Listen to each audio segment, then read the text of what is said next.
Oke, Ya. jadi langsung aja next ya, saya sekarang membantu di Yayasan Bambu Lestari ya. Jadi bekerja langsung di kantornya di Bali gitu. Langsung lanjut. Jadi YBL itu didirikan oleh Dr. Linda Garland tahun 93, tujuannya untuk mengkampanyekan dan mewujudkan bambu sebagai solusi ekologi dan ekonomi bagi masyarakat gitu. Tujuan utamanya itu ada restorasi lahan kritis, konservasi sumber air ya, mitigasi dan adaptasi perubahan iklim, pemberdayaan masyarakat desa atau membangun industri berbasis rakyat. Jadi industri berbasis syarat ini menurut saya cita-citanya perhutanan sosial, makanya saya senang bergabung di bagaimana nilai tambah itu ada di desa gitu. Nilai tambah itu ada di desa. Lanjut. Jadi ini mengapa bambu itu pertama dia itu bisa ditanam di lahan miring, jadi bisa mencegah longsor ya. Kemudian dia bisa menyerap karbon ya. Itu per hektar ya, satu desa bambu itu menyerap 100 kiloton karbon.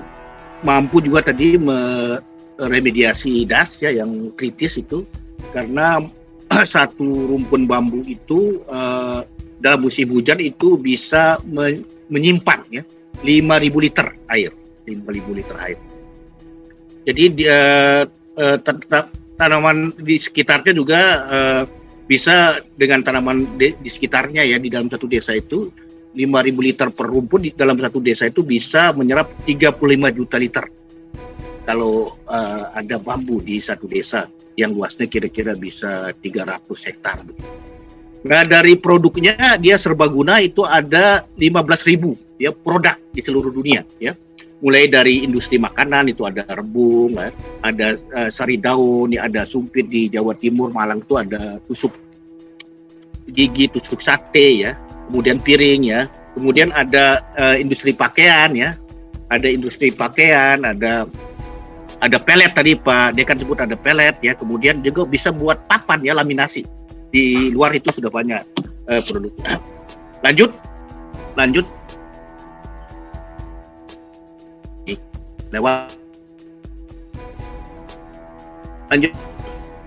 Jadi misinya, cita-citanya YBL itu 1.000 desa bambu. Bagaimana 1.000 desa bambu itu lanjut menjadi industri bambu berbasis masyarakat. Ya, pertama, dia menjadi kerangka untuk kerja mewujudkan industri bambu berintegrasi antara hulu dengan hilir. Jadi karena hulunya itu adalah produksi bambunya dan hilirnya ada industrinya. Kemudian pengembangan bambu berbasis komunitas dengan memberikan nilai tambah pada bambu. Ya, karena bukan mentah aja, tapi dengan nilai tambahnya, dengan bermacam-macam produk tertentu. Kemudian membangun kemitraan ya antara kelompok usaha masyarakat ya, antara investor ya, industri besar, dan juga dengan publik ya, dan dengan dana publik itu yang kita sudah lakukan itu di Nusantara Timur.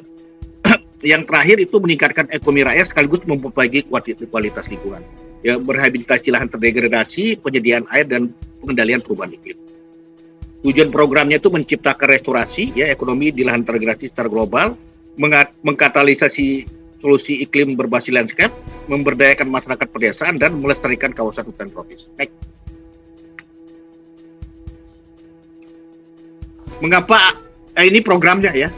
Ini program kesebaran bambunya ya. Kita punya program sekarang itu ada pembibitan ini di KPHND ada 24.000 bibit. Kemudian dengan APBD dengan kelompok penggerak PKK dengan BPDAS kita sudah memproduksi 126.000 bibit ini di NTT dan Bali. Kemudian dengan pemerintah NTT kita dapat dukungan ini tahun ini 8,8 M, itu merehabilitasi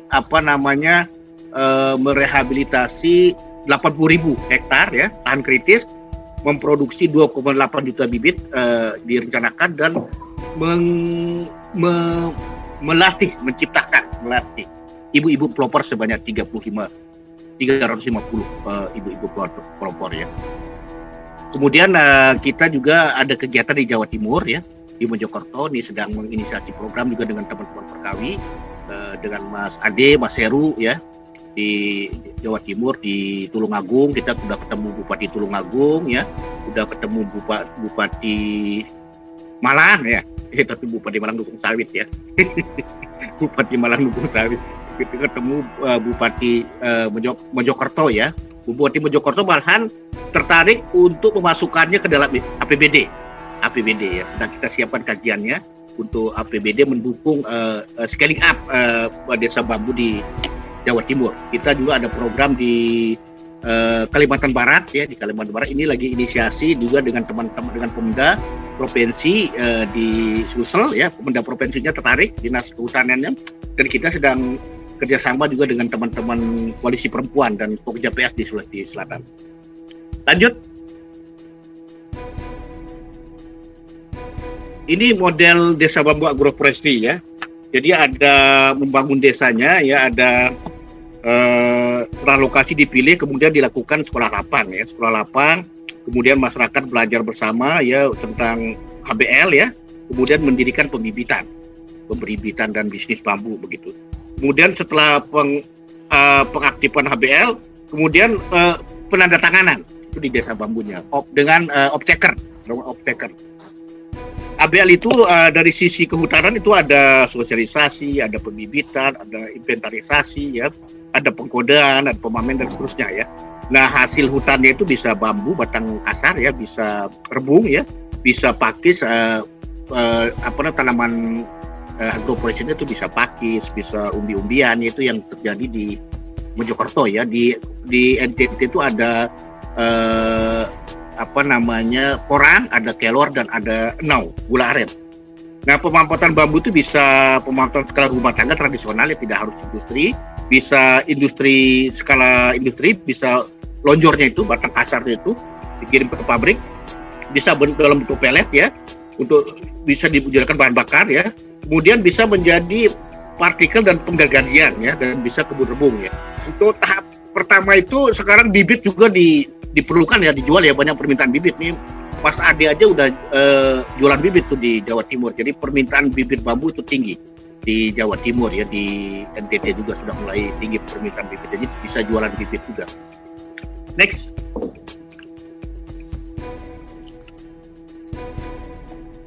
Nah, ini kenapa di Persib agroforestry? Jadi memang tanaman bambu itu di dalam HPR dia hanya 30% ya. Jadi di perhutanan sosial itu juga polanya masyarakat itu adalah yang sustain itu adalah agroforestry, karena dia tidak bergantung kepada satu komoditi ya. Dan bambu ini untuk sustainnya itu bisa 6 tahun baru bisa dipanen lonjornya. Jadi harus ada komoditi yang lain ya, harus ada diversifikasi ya. Kemudian bisa juga dipanen dalam jangka panjang ya. Kalau sudah dia umurnya 6 tahun itu bisa dipanen terus-menerus. Kemudian juga meningkatkan produktivitas menjadi meningkat ya. Kemudian juga meningkatkan ketahanan desa, ekonomi desa gitu. Lanjut, prinsipnya ini pertama transparansi radikal gitu. Jadi semua disampaikan secara terbuka ya, kepada para pihak ya, secara terbuka ya, jujur ya, berkomunikasi, berbagi pengetahuan agar terbangun kepercayaan dan komitmen sepanjang evolusi. Jadi bisnis bambu ini tidak bisa instan, dia evolusi lah gitu, bertahap ya, dari pembibitan, kebun kepopong ya, kemudian membangun penanaman permanen itu perlu evolusi gitu. Jadi harus membangun kepercayaan, harus transparan dan harus jujur. Kedua, pendekatan pengumpulan data. Makanya di awal-awal kita kalau masuk ke swasta kita minta ada penilaian mandiri ya, dicek berapa rumpun bambunya, berapa yang sehat, berapa yang kurang sehat dan seterusnya. Kemudian ada dibangun kemitraan yang adil ya, kemitraan yang adil artinya rantai nilainya harus adil ya, pembagian keuntungannya ya, dari tingkat desa sampai ke pabrik begitu. Kemudian manajemennya kolaboratif dan adaptif ya, disesuaikan dengan situasi di tempat.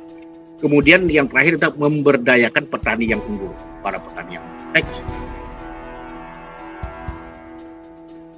Nah, ini produk-produknya. Lanjut. Ya, produk bisa dilihat produk-produknya. Ini tujuan SDGs ya. Jadi saya cepat juga lah SDGs ini. SDGs itu pertama dunia yang bebas dari kemiskinan, kelaparan, penyakit, bebas dari kelaparan dan penyakit, bebas dari rasa takut dan kekerasan, bebas dari keserakahan dan serta semua kehidupan dapat tumbuh berkembang. Itu pertama tujuannya SDGs. Kedua, akses setara dan menyeluruh terhadap pendidikan berkualitas, pelayanan kesehatan, jaminan dan perlindungan sosial serta kesejahteraan sosial bagi semua tanpa terkecuali. Dan ketiga, komitmen terhadap hak asasi manusia, hak perempuan, hak anak, akses terhadap air minum, sanitasi, kebersihan lingkungan, pangan yang mencukupi, aman, terjangkau, dan bergizi. Dan yang terakhir adalah habitat manusia berada dalam situasi aman, memiliki ketahanan dan berkelanjutan, serta dapat akses universal terhadap energi yang terjangkau, dapat diandalkan dan berkelanjutan. Itu tujuan SDGs ya. Next, jadi bambu ini itu bisa masuk ke pilar 1 sosial maupun ke 4 pilar ya. Pilar sosial, pilar ekonomi, pilar lingkungan, dan pilar hukum dan tata kelola. Pertama di pilar pembangunan sosial itu desa tanpa kemiskinan. Nah, jadi dengan adanya industri kayu itu ya, dengan adanya bisnis bambu itu, industri bambu maksudnya industri bambu, bisnis bambu ya, tidak harus pakai industri, itu pendapatan masyarakat diharapkan akan meningkat. Jadi mengurangi kemiskinan ya, ya. Dan di sini disebut dimensi perempuan juga ya. Di kontribusinya kita pemberdayaan perempuan. Pengalaman di NTT itu ternyata pembibitan itu lebih cocok, itu lebih pas itu untuk ibu-ibu perempuan, pembibitan keluarga. Yang kedua, desa tanpa kelaparan. Jadi peningkatan akses terhadap pangan dan akses industri pangan ya, keluarga. Ini bisa di bambu itu ada untuk rebung ya, untuk pangan itu rebung ya. Kemudian desa sehat dan sejahtera ya, bambu berkontribusi pada peningkatan terhadap obat, terutama obat-obatan tradisional ya, dihasilkan dari rebung dan tanaman serta bambu desa. Bambu juga berkontribusi pada upaya mengurangi polusi udara ya, Lanjut.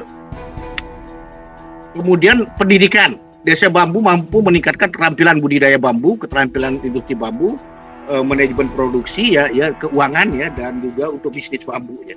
Kemudian yang kelima itu keterlibatan perempuan desa. Nah itu dia di program kita di NTT itu adalah kebun bibit keluarga bekerja sama dengan PKK, dan adalah kelompoknya itu ibu-ibu PKK dan KWT, kelompok wanita tani. Makanya di YMBL itu ada tenaga ahlinya gender dan SDGs Ibu Dian itu. Yang berikutnya adalah pilar ekonomi ya. Next, pilar ekonomi. Pilar ekonomi itu adalah pemenuhan ekonomi desa merata. Ya, jadi industri bambu itu diperlukan ada 6 sampai 7 desa. Jadi akan lebih bagus kalau pendekatannya kawasan. Jadi dapat dihasilkan 2.000 hektar gitu, bisa menghasilkan 20 ton per hari, 20 ton untuk produksinya. Kemudian desa juga tanpa kesenjangan, dan adalah yang berikutnya, tulisannya kecil sekali ini. Kemitraan pembangunan desa. Nah, jadi bisnis bambu ini untuk industrinya itu membangun kemitraan seperti yang disampaikan tadi. Kemitraan antara masyarakat ya, yang diharapkan itu nanti bentuknya koperasi atau BUMDes ya, tergantung lokasinya di mana. Itu bermitra yang mengelola produksi bambunya, bekerja sama dengan investor yang membangun industrinya. Lanjut. Lingkungan itu ada desa layak air bersih dan sanitasi ya. Desa layak air bersih. Jadi satu rumpun bambu itu dapat menyimpan air, tadi yang disampaikan ya, 5.000 liter ya. 7.000 rumpun bambu dapat tanah seluas 1.000 hektar dapat menyimpan 350 juta liter. Jadi yang saya sampaikan tadi, dari beberapa desa, 6-7 desa itu diharapkan ada 2.000 hutan bambu itu bisa menghasilkan 35 juta liter air. Kemudian ada ya itu, kemudian konsumsi dan produksi desa. Jadi desa bambu itu merupakan desa agroforestry, meningkatkan dikelola secara berkelanjutan dan untuk pembuatan swadaya yang alami. Kemudian Desa Bambu juga meningkatkan kesadaran masyarakat terhadap pembangunan berkelanjutan, terhadap pengelolaan yang berkelanjutan, karena selama ini bambu dikelola secara tradisional ya, ditebang saja begitu, tidak dikelola secara berkelanjutan. Dan karena kita ini mempromosikan, mengkampanyekan hutan bambu lestari itu. Next. 1 menit lagi, Pak. Berapa menit? 1 menit lah. Oh, kalau gitu ini aja, putar videonya aja. Jadi kita masuk gitu. Ya, kalau 10 menit putar videonya aja. Itu jadi kita pilar sosial, pilar ekonomi, pilar lingkungan, dan pilar hukum dan tata kelola. Hukum dan tata kelola itu masuk aja. Pilar tata kelola itu masuk, gitu. Masuk semua dengan Desa Bambu Agroforestry ya, yang dibangun secara kemitraan dengan para pihak itu, dengan masyarakat, dana publik dan investor. Saya pikir itu saja. Mohon maaf karena waktunya sangat singkat, jadi cepat sekali nanti kita diskusi aja. Silakan ditonton videonya. Makasih. Mohon maaf kalau kurang.